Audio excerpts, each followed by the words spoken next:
discussion thread on a previous video, one of the commenters asserted that, in fact, Kai-Fu Lee, in his 2018 book AI Superpowers, was right, and that the Chinese have taken the lead in, for example, autonomous robotaxis.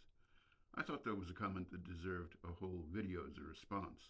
It touches on a number of topics, among which is the validity of Cruise's founders and ex-CEO's criticism of GM for putting a bunch of cautious GM executives into decision-making positions at Cruise. Looking at the sheer numbers, China is leading the world in robotaxi deployment. More cities, more area, more passengers, more vehicle, more rides, more miles. In contrast, Google's decision to expand Waymo deployment was almost certainly gated by being able to deploy thousands of Waymo vehicles without hiring even more thousands of humans to monitor them remotely. In fact, Google must be confident that Waymo is on a trajectory to needing human assistance only in truly exceptional cases. Where Waymo pricing is intentionally a bit higher than Uber and Lyft pricing, Chinese robotaxi rides are dirt cheap. They want customers and miles and are willing to lose money acquiring them.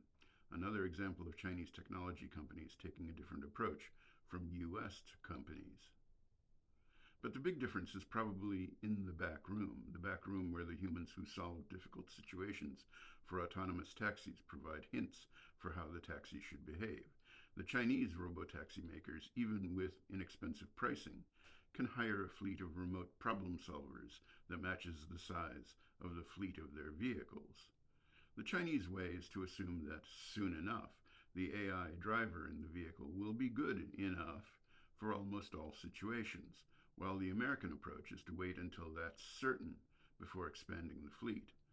What if the Chinese are wrong? What if the robotaxi technology isn't close enough to being reliably autonomous?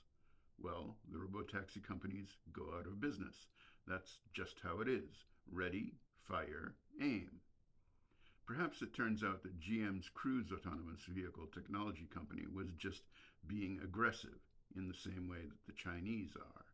Is it unfair for GM to claim they didn't know this was happening under their nose? Is Kyle Vogt, the former CEO at Cruise, more like a hard-driving Chinese tech CEO, or was he an AI flim-flam man?